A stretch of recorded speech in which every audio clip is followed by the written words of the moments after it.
In India, an unfinished bridge project collapses into the Ganges River. Authorities say about $200 million were already used in the project. More details on this later in the news.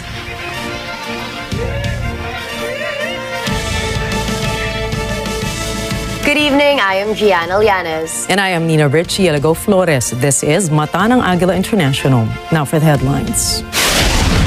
BSP unveils first ever colored coin set.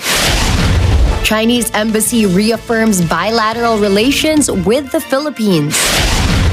Portugal Prime Minister Antonio Costa visits Angola's president for economic agenda.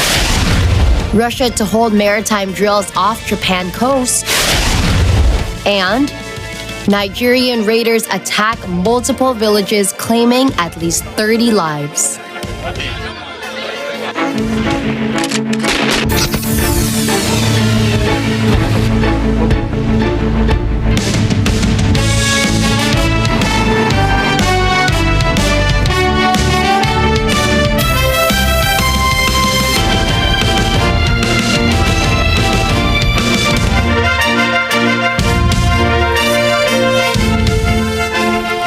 The Bureau of Fire Protection said an accident caused the Manila Central Post Office fire. Madeline Villar Moratillo reports. The Bureau of Fire Protection, or BFP, said the fire that toward the Manila Central Post Office building was an accident. BFP Superintendent Bayani Zambrano said they did not find evidence or witness who can possibly conclude that the fire was intentional. Wala pong lumalabas na ebidensya to conclude na ito ay sinadya or incendiary, kasi wala tayong nakitang ebidensya doon. Saka wala namang witness to prove na ganun may sinadya o may nakakita na ito sinunog o may pumasok doon para mag-iwan ng isang bagay na pwede maging dahil ng pagkasunog. The report from the Arson Investigation Division of BFP said that the fire started from a car battery that self-discharged and heated up. This caused an explosion around other combustible materials in the Mega Manila storage room. The materials stored in the room were office supplies, thinner, and paint. Zambrano said that the Manila Central Post Office fire is now a closed case. Postmaster General Luis Carlos accepted the result of BFP's investigation. Carlos said they are now focusing on the recovery and rehabilitation of the post office, which is considered by many as a national historical landmark. Manila Post Office served as the home of the Philippine Postal Corporation. Carlos said they moved their office to the Central Mail Exchange Center in Pasay City to continue serving the public. The Manila Central Post Office was damaged in World War II during the Battle of Manila, but it was rebuilt in 1946. Carlos assured the post office building will be rebuilt. Madeline Villar Moratillo reporting for Mata ng Agila International. Trusted, connected, on point.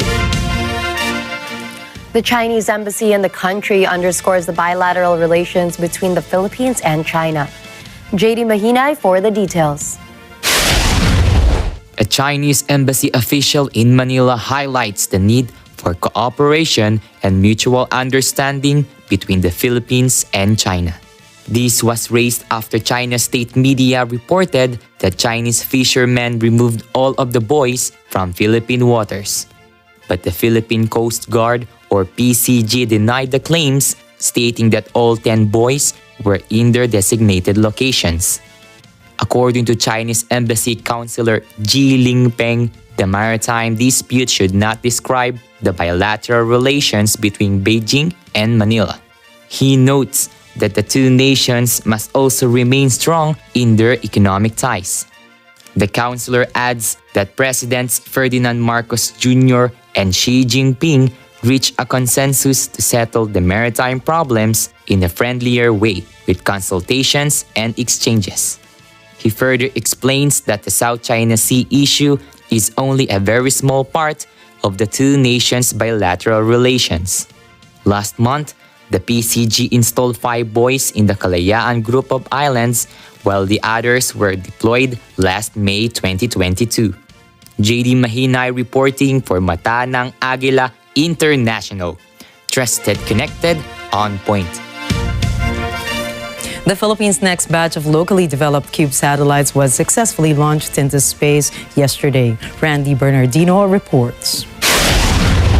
scholars under the Space Science and Technology Proliferation through the University Partnerships or Step Up projects built 2 CUBE satellites dubbed Maya 5 and Maya 6. These satellites weigh about 1.15 kilograms each and use a store and forward mechanism to collect data remotely. The 2 CubeSats were boarded on the SpaceX's Falcon 9 rocket as part of the company's 28th commercial resupply mission to the International Space Station or ISS. The CubeSats were deployed to the ISS for technology demonstrations. The development of the CubeSats was part of the course requirement of the University of the Philippines Electrical and Electronics Engineering Institute's Nano Satellite Engineering track. This milestone marks the 6th successful launch to space of satellites between the Philippines and Japan as part of their collaboration. Randy Bernardino for Matanang Agila International. Trusted, connected, on point. President Ferdinand Marcos Jr. commends the central bank for its efforts in successfully minting the first ever colored commemorative coins ahead of the celebration of Philippine Independence Day next week. Eden Santos for the details. The Bangko Sentral ng Pilipinas unveils the 125th anniversary of Philippine independence and nationhood or APIN commemorative coin set. These coins use the latest digital printing technology featuring the first colored, non-circular commemorative coins by the BSP. The central bank issues the coin set composed of 100, 20, and 5 peso denominations. According to Administrative Order No. 8 Series 2023, signed by President Ferdinand Marcos Jr., this year's theme for the 125th anniversary of the country's independence and nationhood is Kalayaan, Kinabukasan, Kasaysayan. The team aims to focus on the freedom that our ancestors struggled for the future of the country. The president notes that the minting of the new coins is proof that the Philippines is in the stage of development using the best technologies and techniques for the country. The establishment of a formal currency by any country is part of the definition of being a sovereign nation.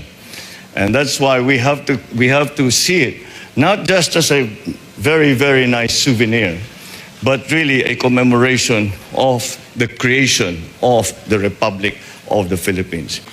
Eden Santos reporting for Matanang Agila International. Trusted, connected, on point.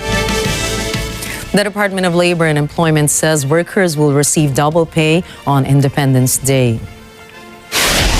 Per Labor Advisory Number 13, workers who will render labor on June 12 shall receive double pay from their employers for the first 8 hours and an additional 30% of the hourly rate if work exceeds the said hours. President Ferdinand Marcos Jr. declared June 12 a regular holiday through Proclamation Number 42, Series of 2022. Meanwhile, the agency will hold a Kalayaan job fair as part of the celebration of Independence Day on 48 sites nationwide. Philippine Statistics Authority data shows that the country's inflation rate lowers to 6.1% this month. According to National Statistician USEC Dennis Mapa, petroleum and basic commodities price plummets. But the statistician notes that the price of well-milled rice continues to soar. Onion prices also heightened by 30% from 164 pesos per kilo last April to 187 pesos per kilo this May.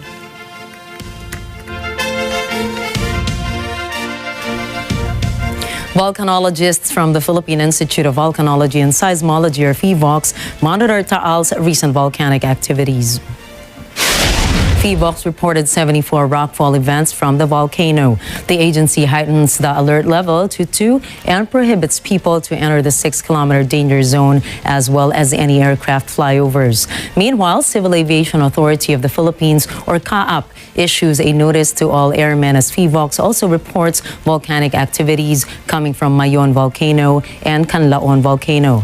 CAAP also advises the public on the possibility of a sudden phreatic eruption from the said volcanoes.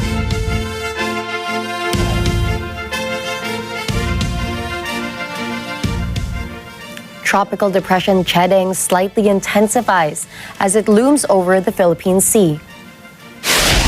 Pag-asa says Chedeng's maximum sustained winds increased from 45 kilometers per hour this morning to 55 kilometers per hour as of their 5 p.m. bulletin. The tropical depression's gustiness is now up to 70 kilometers per hour from the previous 55 kilometers per hour.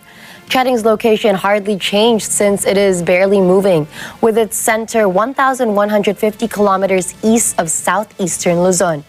The tropical depression is expected to stay far from Philippine landmass, so it is unlikely to directly make landfall in any part of the country in the next 3 to 5 days. Chedeng is the country's third tropical cyclone for 2023 and the first for June. Pag-asa earlier estimated there would be 1 or 2 tropical cyclones within the month.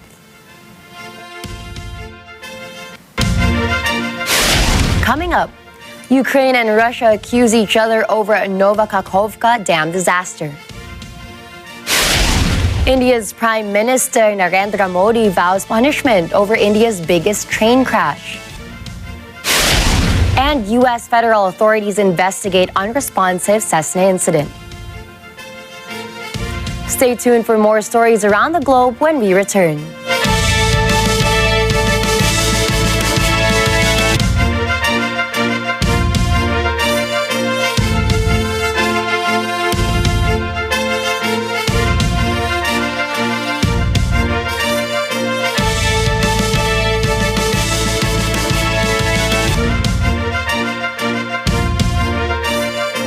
Pwede mo ba akong samahan? Lloyd, practice after the shift? Sino na nga ba talaga sa kanila, Lloyd? Or checking out? Anong gagawin ko?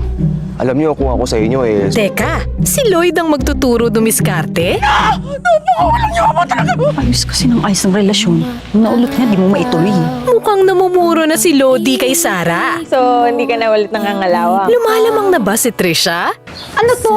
Ba't nagagalit ka? Saan nag-follow up ka man lang? Lagot na. Kain na lang kaya tayo. Chef Sunshine, liwanag. Ano meron? Ang golden brown chicken karage. Abangan sa next episode this Sunday, 4 p.m. sa Net 25.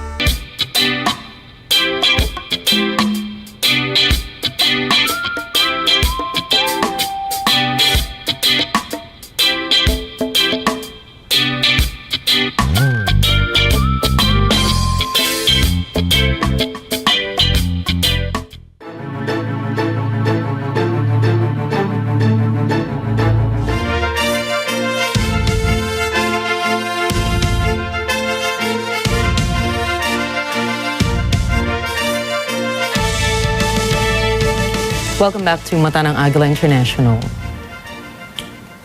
Friends, colleagues, and family members gathered to honor the memory of British journalist Dom Phillips and Indigenous expert Bruno Pereira a year after their killing in the Amazon rainforest. In Brazil, dozens of public servants, indigenous people, and university students gathered for a discussion paying homage to Phillips and Pereira at the University of Brasilia. Environment Minister Marina Silva and the president of the nation's Indigenous Affairs Agency, Huenia Wapichana, joined the group, which sat in a circle on the floor of an indigenous-inspired auditorium. Phillips had been conducting research for his book, How to Save the Amazon, Ask the People Who Know, when their bodies were discovered slain and dismembered by unknown parties. A main line of police investigation points to an international crime network that pays poor fishermen to fish illegally in the indigenous territory. Esse indigenista são muito importante a pessoa, que tenta salvar a vida dos povos indígenas, Isso é importante para o povo indígena porque a pessoa, deu essa vida por povo indígena. E nós estamos aqui para homenagear, né?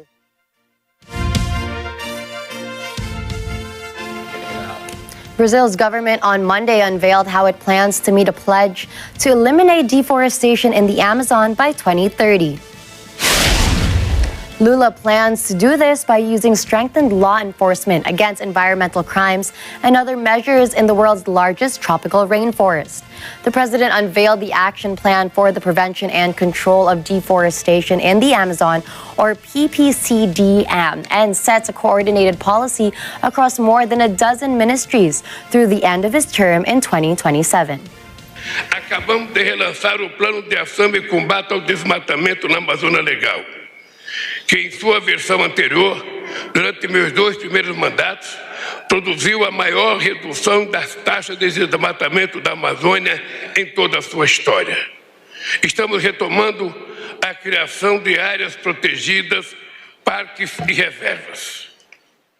PPDCM promotes the boosted use of intelligence and satellite imagery to track criminal activity, regularization of land titles, and use of a rural registry to monitor correct management of forests considered vital for slowing global climate change. Authorities will cross-check information from the financial system with the rural registry and other databases, and satellite images to root out illegal loggers and cattle ranching.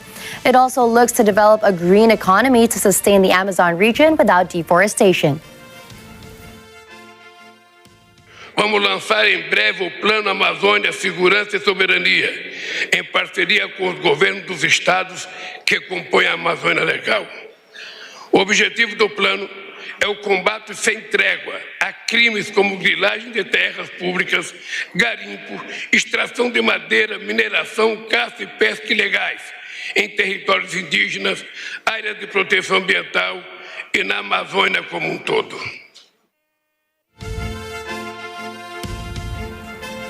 The president of Angola, João Lourenço, has welcomed the Portuguese president Antonio Costa in the capital of Luanda.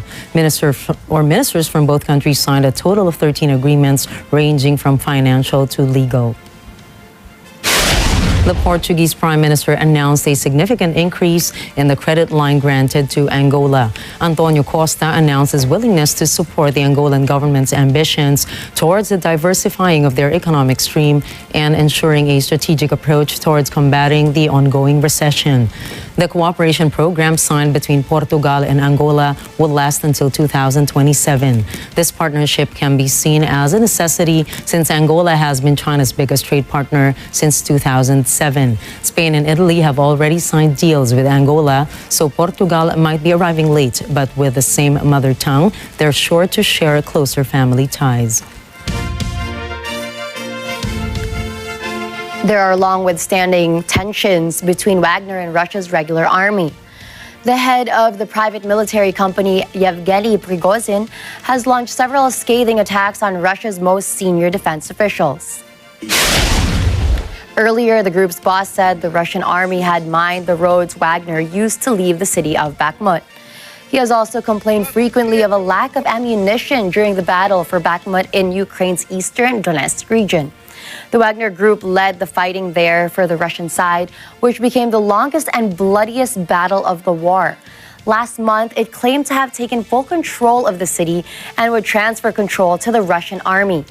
The Wagner mercenary group says it has detained a regular Russian army officer who allegedly opened fire on a Wagner vehicle in Ukraine.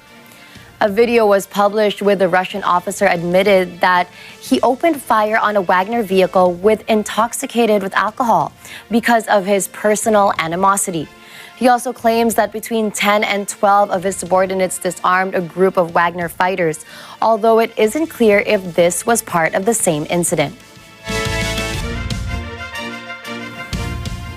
Regional Governor Vyacheslav Gladkov urged Shebekino residents to leave their homes. Sources say the region has been hit by heavy Ukrainian shellings. From Shebekino, Western Russia, RT News correspondent Igor Shdanov reports.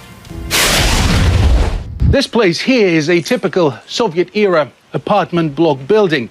It would have taken more than just one round to deal this type of damage. If you were to peek just around the corner, you can see that the fire is still raging on the ruins of what used to be someone's home. Its streets are deserted. Every once in a while, an odd car speeds past us. While some civilians have stayed, an overwhelming majority of the locals have chosen to escape to safer places. The house shakes at night. Everything shakes, and that's why everyone here is trying to leave. People are scared, children and elderly people. There's nothing else to say other than we're frightened. I left last Sunday. We made it out in time, so to speak. I'm only here now to pick up my things. Boots, clothes and such. Some people found themselves trapped amid a daily hail of bombs. Volunteers routinely risk their lives to evacuate bedridden civilians. We're from Shebekina ourselves. The situation is dangerous. We're looking for people and rounding them up for evacuation. We've been working on this non-stop for days now. These aren't the brightest of times for the Ukrainian military. In terms of the long-teased counter-offensive, it has simply nothing to show for it yet. Kyiv has lost the city of Artyomovsk, which it had branded as an impregnable fortress. So, it has unleashed its vengeance upon those who it can simply reach and who can't fight back. Amiga Zhdanov reporting from the Belgorod region, RT. The Kakhovskaya hydroelectric dam in Russia's Kherson region was significantly destroyed. Multiple buildings at the entrance to the dam were also heavily damaged. Authorities urged residents to flee the region as a deluge of water gushed from the dam. Senior Ukrainian officials accuse Russia of sabotaging the water structure. They claim Moscow committed an act of ecocide. Initial reports show the underwater structure of the dam withstood the attack. But Russian authorities say Ukraine is behind the destruction of the dam. They allege Kyiv was likely motivated by the recent failings of its new counteroffensive plans against Russia. Russia says the dam failure may lead to water shortages in Crimea and Kherson. Novaya Kakhovka Mayor Vladimir Leontiev says all electricity, gas, internet, and communication services remain intact. Local officials are also preparing to assist citizens to evacuate. Russia's Pacific Fleet kicks off exercises in the Sea of Japan and Sea of Okhotsk.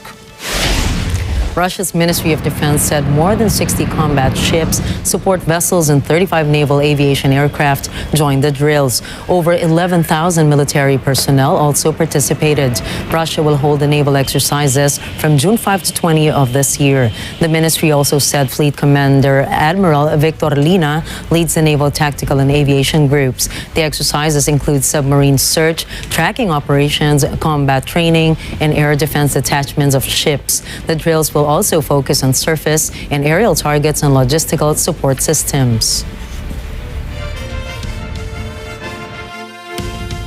Top Chinese and French diplomats have signaled they are pushing for a political settlement in the Russia-Ukraine conflict.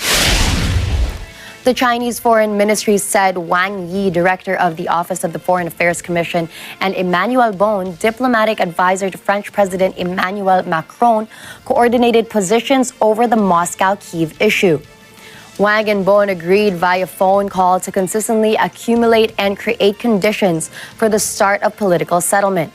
Macron tasked Bon with establishing a framework with Wang for future negotiations. Meanwhile, China's special envoy for Eurasian affairs, Li Wei, also met senior officials in European capitals.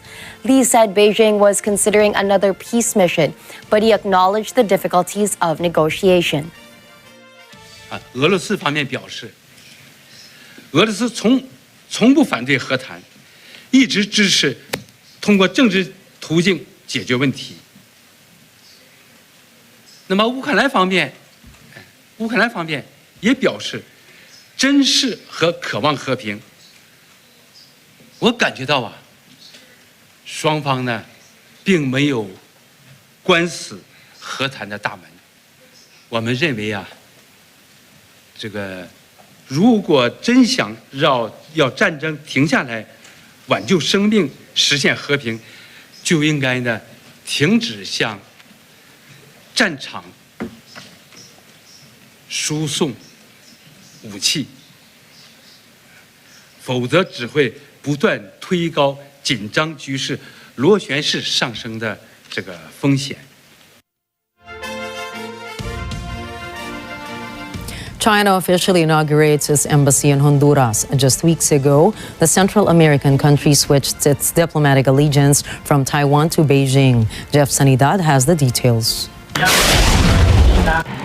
The inauguration of the Chinese embassy in Honduras was held at a hotel in the capital, Tegucigalpa. Beijing has not yet defined the building where its diplomatic mission will operate. Officials say an interim envoy, Yu Bo, will lead the embassy in Honduras. He will also lead the search for a permanent embassy building. Yu says the embassy will be the platform for relations between the two countries. Honduran Foreign Minister Enrique Reina says President Xiomara Castro would travel to China on Tuesday for her first official visit scheduled for June 9 to 13th. China has already opened the door for imports of melons, shrimps, bananas, and other Honduran products. This even before negotiations for a free trade agreement began. In March, Honduras severed diplomatic ties with Taiwan. It has then recognized China. Jeff Sanidad for Mata ng Agila International. Trusted, connected, on point. Train service has resumed at the site of a deadly railway crash in India. The accident last Friday night killed nearly 300 people and more than 1,100 suffered injuries. Jay Suarez has the details. Crews have cleared enough of the debris from the accident site to allow both passengers and freight trains to pass through the area. But there are restrictions. Trains will have to reduce their speed and travel slowly through the accident site. The rail line is one of the busiest in India. Meanwhile, the investigation into the crash continues. The probe is focusing on the signal system and what caused it to fail.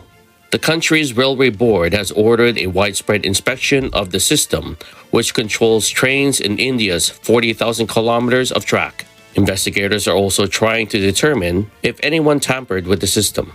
Prime Minister Narendra Modi has said anyone responsible will be severely punished. Jay Suarez for Mata ng Agila International, trusted, connected, on point. In related news, India's Prime Minister Narendra Modi said people found guilty over the deadly train accident will be punished severely. From Balasore, India, RT correspondent Runjun Sharma reports.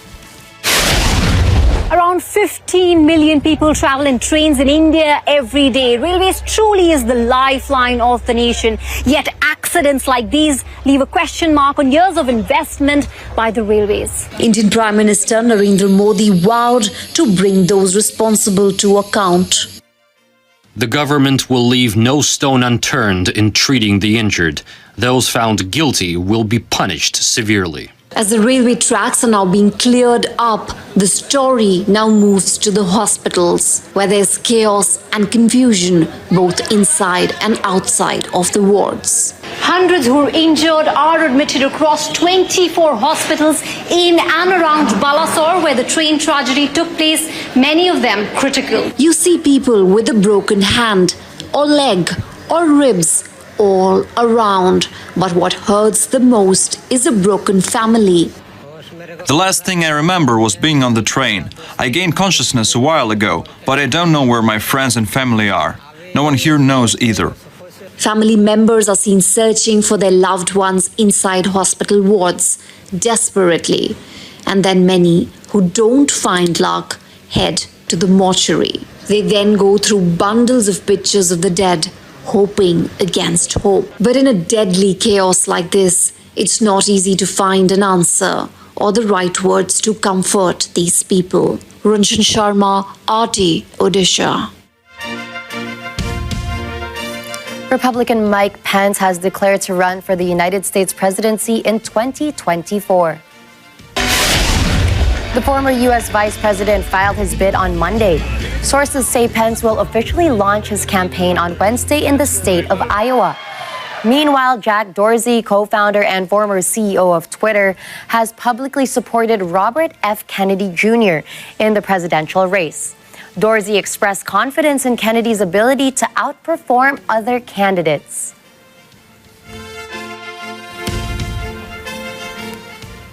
Federal authorities are investigating what caused an unresponsive private aircraft to fly over Washington, D.C. The aircraft actions triggered a response by military jets that caused a sonic boom to be heard across much of the region. 15 minutes after taking off, the pilot was given a command from air traffic control to level off at 31,000 feet, but did not respond. Instead, the plane continued to climb until it reached a cruising altitude of 34,000 feet. With the plane's pilot unresponsive, 6 F-15s were scrambled from bases in Maryland, New Jersey, and South Carolina. The pilots who conducted a visual inspection of the cockpit while it was in flight confirmed that the pilot of the private aircraft was unresponsive and slumped over. The Cessna 560 Citation V crashed in a nosedive at high speed, with the impact causing a crater to form, and the wreckage was spread over 150 yards.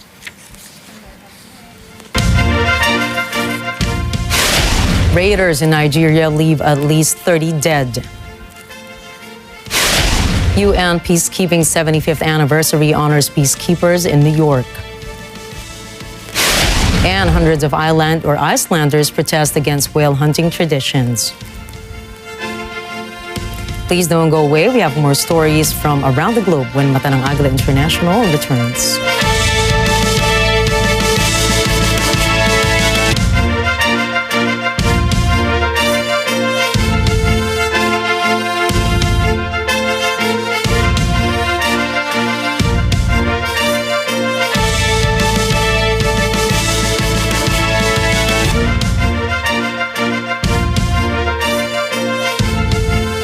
Out of 3 sa ating kabataan ang nakakaranas ng online bullying. Bakit nga ba patuloy na tumataas ang insidente ng cyberbullying? Mas mahirap talaga po siyang mamonitor. Pwedeng gumamit ng ibang account, pwedeng anonymous. So dahil daw yun sa social media, mapapadali talaga ang pambubuli. Ang cancel culture is the new form of cyberbullying. Sometimes in-attack na nila ang personality. Maraming takot magsumbong.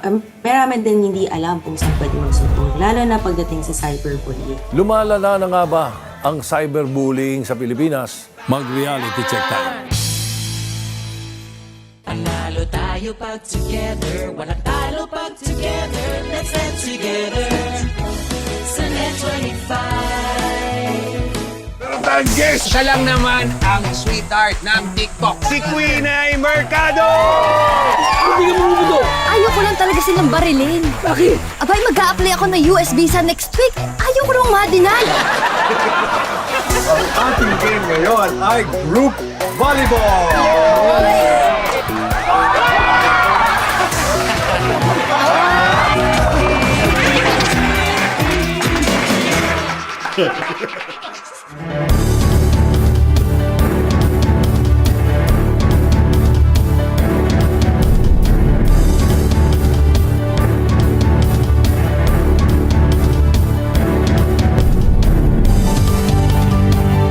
It is a signal to the world that we are open for business. Open for Business with Cesar Vallejos. Every Sunday, 9 p.m.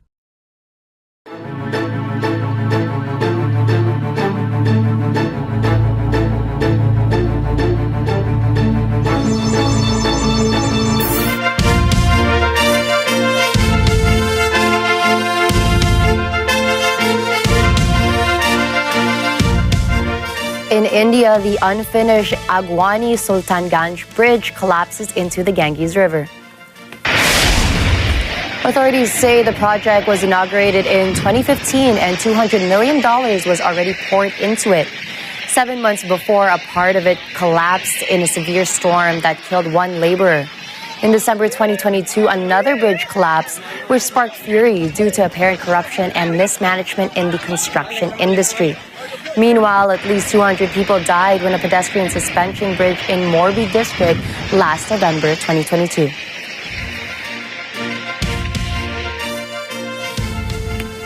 In Haiti, heavy rains caused widespread flooding, claiming at least 15 lives.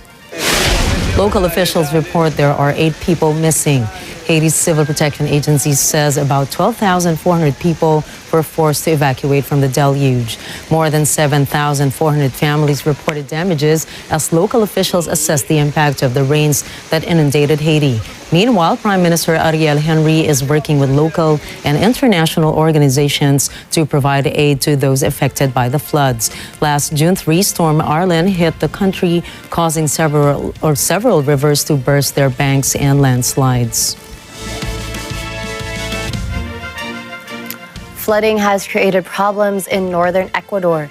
Heavy rain on the weekend forced some 500 people from their homes after the precipitation triggered floods in the South American country. Jane Kathleen Gregorio has the details.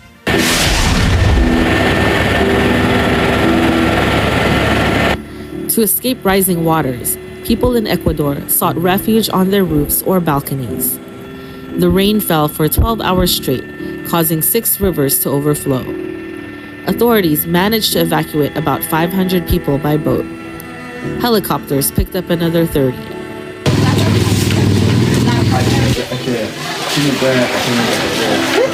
All in all, nearly 12,000 people have been affected by the rising waters. 16 people have lost their homes. Schools have been shut down in several towns, and 5 health centers have also been affected. President Guillermo Lasso says, fortunately, no one has been reported dead or missing. Jane Kathleen Gregorio for Mata ng Agila International. Trusted, connected, on point. At least 30 people have been slain in northern Nigeria following weekend raids by armed men on 6 villages. Carlo Valdez reports. The northern Nigerian region is regularly hit by criminal violence and clashes between communities. There are reports that attackers kidnapped a number of children as well. Survivors buried the dead Sunday while huge crowds watched on. Police say the attackers rode into the communities on motorcycles Saturday. Residents from the 2 of the affected villages say the attacks are reprisal for their refusal to pay protection money to the bandits. This latest violence is another chapter in the unrest in the region. Conflict between herders and farmers over grazing rights and water has evolved into a broader criminal activity. The gangs of bandits are mainly herders. They carry out deadly raids on villages, stealing livestock, kidnapping for ransom, and burning homes after looting them. And there are fears the gangs are forming alliances with jihadists who have been waging a 14-year insurgency in the country's northeast. Carlo Valdez for Mata ng Agila International. Trusted, connected, on point. Today marks the beginning of a landmark trial in France for a man facing accusations of stabbing and burning alive a 15-year-old girl. The victim, whose post-mortem forensic examination revealed multiple wounds inflicted by a knife, but also that she was still breathing at the start of the fire. The day before, she reportedly had gone out after a family dinner. In her handbag, investigators had found a positive pregnancy test. The paternity was attributed to the alleged suspect, with whom she had a relationship with. As well as the shocking nature of the murder, the case has made waves in France as 2 years earlier, she was previously the victim of sexual assault. Énormément trop long depuis 2017, quand ma sœur avait 13 ans et elle a franchi le pas du commissariat pour porter plainte. Le mise en examen avec interdiction de se rapprocher, qui se rapproche de China, la tabasse. Ma sœur a eu le temps de mourir. Le procès pour viol a été requalifié en agression sexuelle. Il fallait attendre un verdict près de 7 ans plus tard. En fait, ça a été trop long. Ma sœur a été considérée comme un numéro de dossier, quoi. Et c'est pour ça que j'en veux énormément à la justice. This 2019 killing of a pregnant minor amplified concerns in France over the number of young women murdered by their partners. The number of so-called femicides increased by 20% in France in 2021 compared to the previous year, with 122 women killed by their partner or ex-partner. On est combatifs tous, on ne s'attend pas forcément à une victoire, on sait que la justice est humaine et qu'il va falloir se battre. Maintenant, je pense que la famille et moi-même sommes tout à fait déterminés à ce que la vérité apparaisse Et cette vérité-là, elle est tout à fait associée à la culpabilité de l'accusé, qui va comparaître d'ici quelques minutes, quelques instants. Out of curiosity, a South Korean young woman murdered and dismembered another woman she had met online. Busan police have arrested a 23-year-old Jung Yoo-jung as she confessed to the killing. In a statement, Jung was driven by a desire to kill someone after she became obsessed with murder from TV programs and books. It was also reported that she has been preparing the murder as early as 3 months prior to committing the crime. The suspect's grandfather expressed apology for the victim's family, as Jung also confessed that she was out of her mind for committing the crime. Life in Senegal is starting to return to normal following recent outbreaks of violence. The trouble began following the sentencing of opposition political Osame Sonko to 2 years in prison. Arlene Ocampo reports. At least 16 people died and 500 people have been arrested in clashes between protesters and police in Senegal.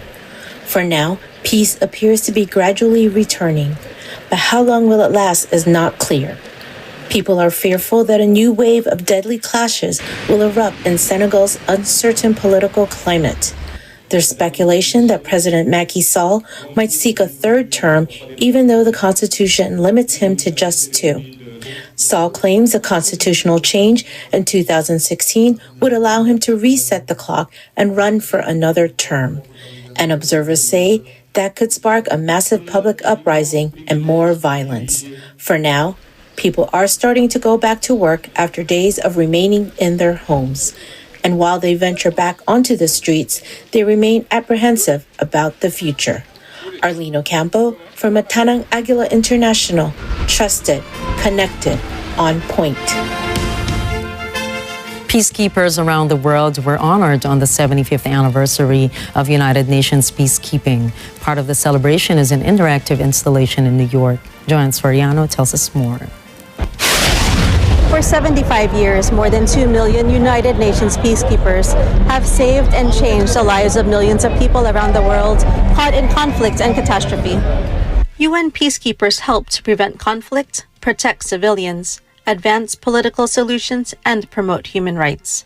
The current landscape is more challenging than ever, with terrorists and groups having access to powerful modern weapons, including the use of technology to spread misinformation. May 29 is the International Day of UN Peacekeepers. As part of this celebration, an art installation entitled Peace Begins With Me was activated to pay tribute to the uniformed and civilian peacekeepers, past and present, who put themselves in dangerous situations to help secure peace and progress. Today, we are paying tribute to all who have served in peacekeeping missions and who have committed parts of their lives to this effort. These efforts must continue because UN peacekeeping affects life of generations to come. And it all begins here with us. Large-scale black and white portraits of the peacekeepers were laid out as a mural in Times Square. In partnership with Inside Out, members of the public were invited to add their voices to the global call for peace by having their portraits taken and added to the mural. Today's event features photographs of people fighting for global change. It recognizes the efforts of United Nations peacekeepers and the communities they serve as they strive together to secure peace in some of the most fragile political and security environments. We thank them for their service and sacrifice. In New York, Joanne Soriano from Matanang Agila International, trusted, connected, on point. The World Health Organization, or WHO, announced they will adopt the European Union's system of digital COVID-19 certification. The EU COVID-19 vaccine passport or certificate is a one-piece document that can be issued to a traveler in both a paper and digital format. It is issued to all those who have been vaccinated against the coronavirus. WHO says adopting EU's digital passport system seeks to facilitate global mobility.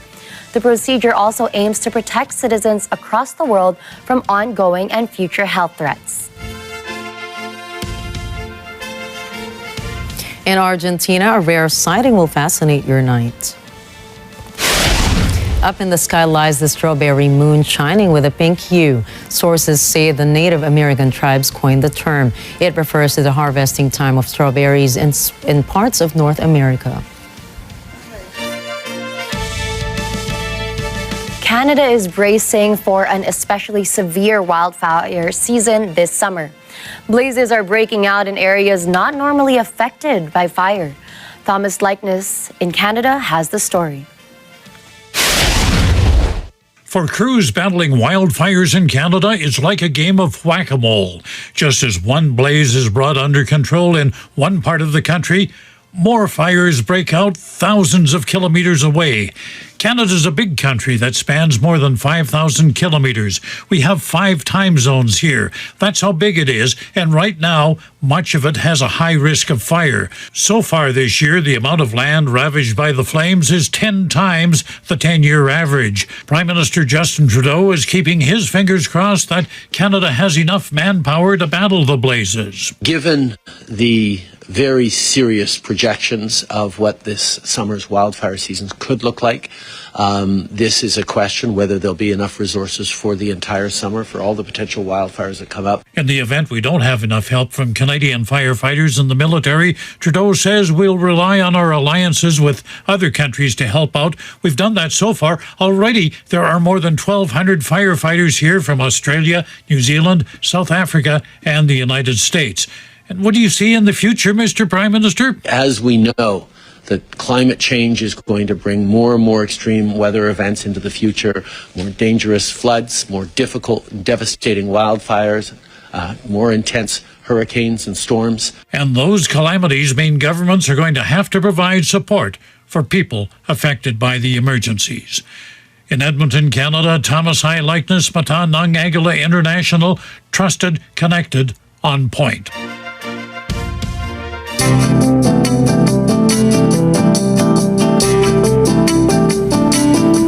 Several hundred protesters filled the streets of Iceland's capital of Reykjavik on the weekend to voice their opposition to the whale hunting tradition.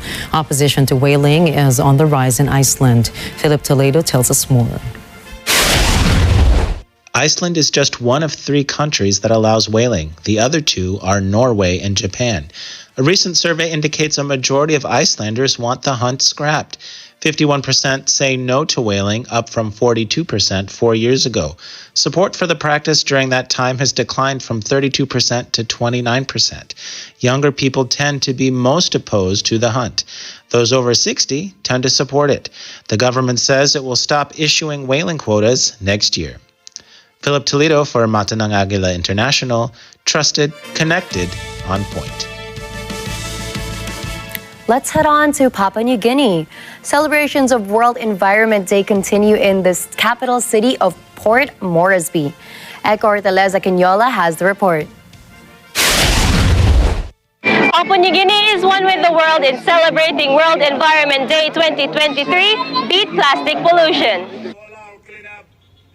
The city of Port Moresby in Papua New Guinea, supporting World Environment Day, continues with its citywide cleanup drive in its battle against plastic pollution. Representatives from various sectors of the community comb the streets to clean and put away plastic containers and trash. I think we can only do so much and what little we can contribute. So our way is just collecting rubbish, any plastics, anything, clearing around our vicinity. And I feel like a little contribution goes a long way. Drainage system is we can blame the engineering, but it's partly our people's fault where we throw rubbish everywhere like carelessly. That's blocking the drainage system. As an organization, DayTech is committed to contributing to the social and environmental obligations, achieving that fight that NCDC is trying to do. Meanwhile, the grand celebration of World Environment Day in Port Moresby commenced with an 8-kilometer walk and morning exercises sponsored by the Active City Development Program. United Nations Development Program Resident Representative Dirk Wagener presented ways of conserving the environment. Plastic is everywhere. We are producing too much of it. It litters our oceans, it litters our beaches, our forests, our streets, our villages. So it inspires me to come here today and to see so many people who actually came together to take action. There's a lot of talk about recycling, but we've also heard that actually much of the plastic is not recycled. It all ends up in a landfill or is even burnt. So we have to reduce it, we have to avoid it in the first place and look for alternatives. For us, one of those things is like obviously to inspire action, to stop using plastic, but most importantly is to create a big awareness that using plastic is really quite damaging to the environment and to the people. What must be, please, don't use plastic too much. Try as much as possible to carry one water bottle that you can recycle and avoid using single-use plastic. Governor Poe Sparkup says these two events are ways to remind the community to keep the surrounding clean, safe, healthy, and green. Eco Hortaleza Quinola, Port Moresby, Papua New Guinea, Mata ng Agila International. Trusted, connected, on point. Coming right up. The Securities and Exchange Commission sues Binance over web deception. Apple launches its first augmented reality headset. And Nigerian singer Burna Boy makes history in London. Catch the latest in business, sports, and entertainment. Mata ng Agila International will be back.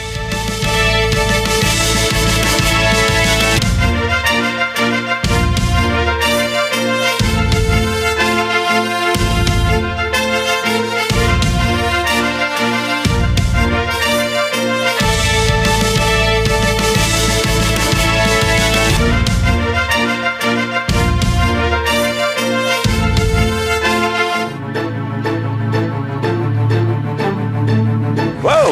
Mga kaono, simulan na natin ang Season 5. Woo! Let's go!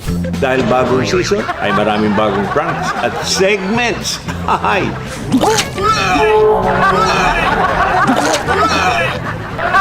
Kuya, para mo nga dito. Kaya talaga. Sumabog yan.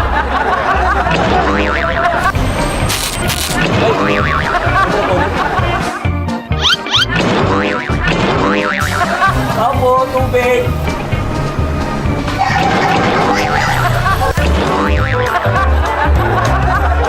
Get out! Basta kasama ko si Jowa, huwag kang ano ha. Oh, ay, kuya, sorry, akala ko Jowa ako. Cute na A. Anong mas malaki sa anaconda? Anong bansa ang bawal ang cesarean? Ano? Sirit lang. O, sirit. 1, 2, 3. Happy New Season sa inyo lahat.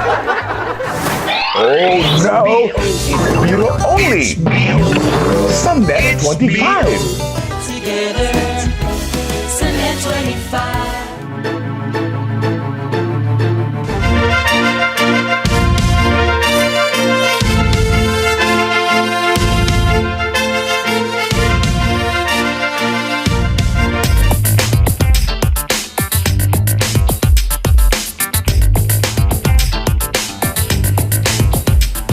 The Securities and Exchange Commission filed 13 charges against Binance and its founder, Changpeng Zhao. The SEC alleges that Binance and Changpeng laundered billions of dollars worth of user funds. The United States regulators said that the money was sent to a European company controlled by Zhao. Zhao dismissed SEC's allegations on Twitter. He urged Binance's users to ignore fear and uncertainty brought upon by the complaint. Binance also said they will defend their platform vigorously.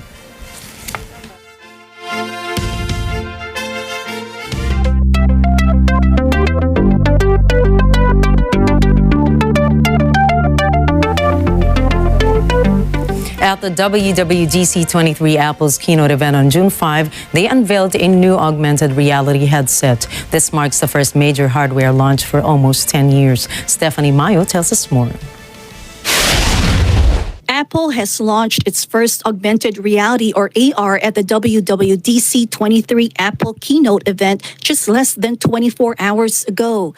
Tagged as the world's most advanced consumer electronics device, the headset, which costs a whopping $3,499 is significantly more expensive than the current VR headsets in the market, including Meta's Quest, which costs only $449.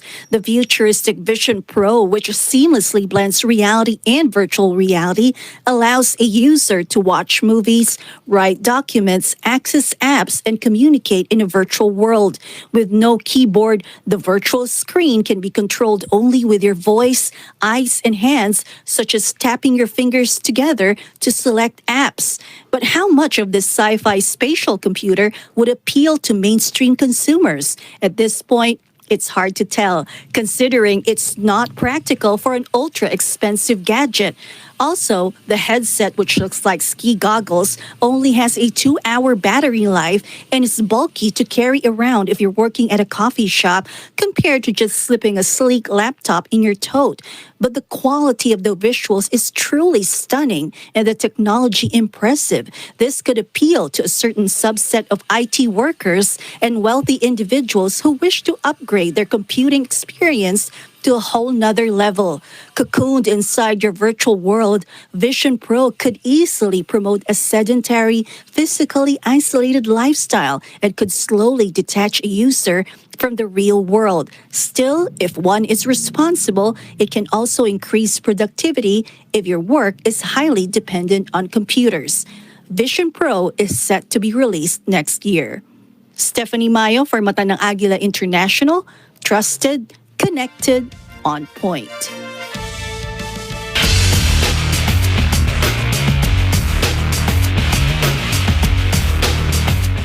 The treble is in sight for Manchester City as they beat rivals Manchester United, leaving only the Champions League left to win. From London, England, Keith Dimabuyo reports. Pep Guardiola said Manchester City have one more to go after moving to the brink of a historic treble by beating Manchester United 2-1 in the FA Cup final on Saturday. City captain Ilkay Gundogan was the hero with both goals, including the fastest ever in an FA Cup final after just 12 seconds. Guardiola's men have already secured a third consecutive Premier League title and can equal Manchester United's unique 1999 treble if they beat Inter Milan in next week's Champions League final in Istanbul. Everybody knows it. So we have done incredible seasons, 5 Premier Leagues, 2 FA Cups, Carabaos. But we have to win the Champions League to be recognized. The team deserves to be recognized. So we have to admit it. Without the Champions League, have been amazing, have fun, but yeah, we'll miss it. So we have to take our responsibility, feel it, that we have to do it. We are in a position we will probably never be in again, said Guardiola. Everybody knows we've done incredible seasons, but we have to win the Champions League to be recognized like the team deserves to be recognized. The Champions League has so far eluded City, despite the billions invested since an Abu Dhabi-backed takeover transformed the club's fortunes 15 years ago. Gundogan said the City squad are determined not to let a golden opportunity slip by next weekend. Our focus now, however, is on resting, recovering, and being fully prepared for next weekend's Champions League final. From the United Kingdom, this is Keith Dimabuyo for Mata ng Agila International, trusted, connected, on points.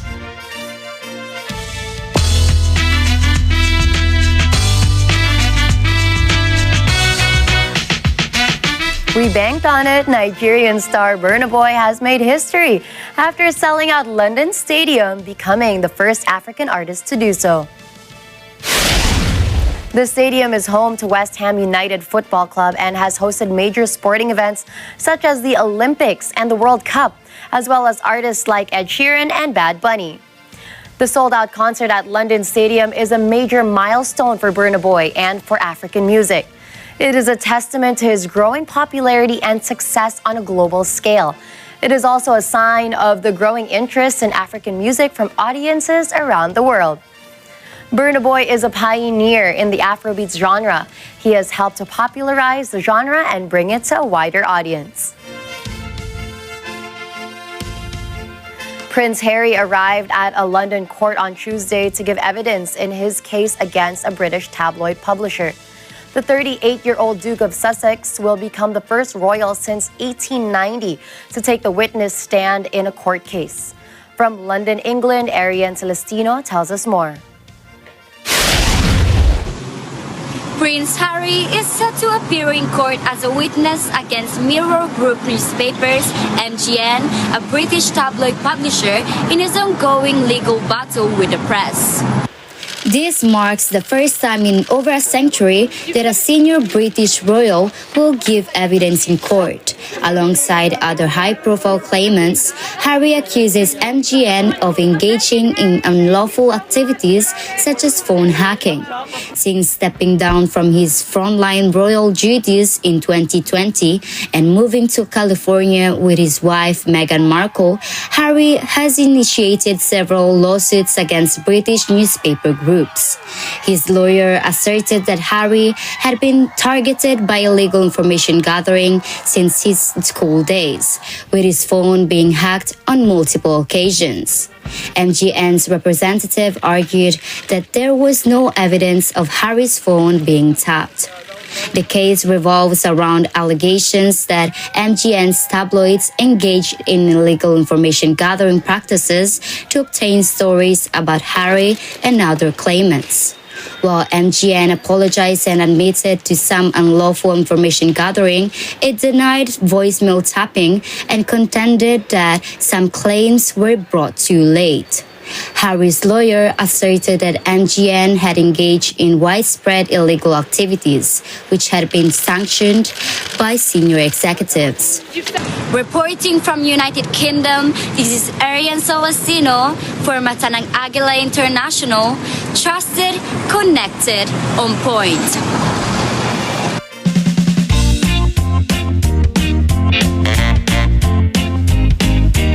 South Korea's Andong City is home to UNESCO World Heritage Sites, well-preserved artifacts, and colorful folk culture. Henry Villanueva takes us to this lesser-known Korean destination.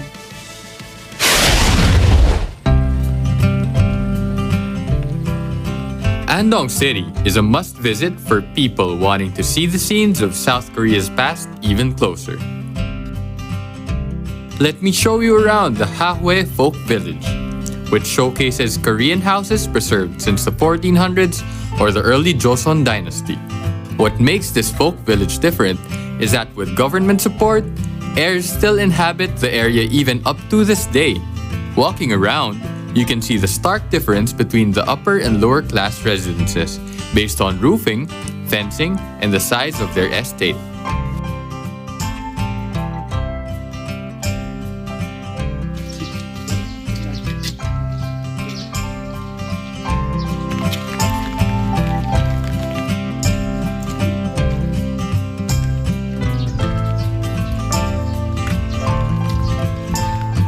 At the heart of the village, you can find a fir tree, planted in remembrance of the late Queen Elizabeth's visit in 1999, as well as a 600-year-old Zelkova tree.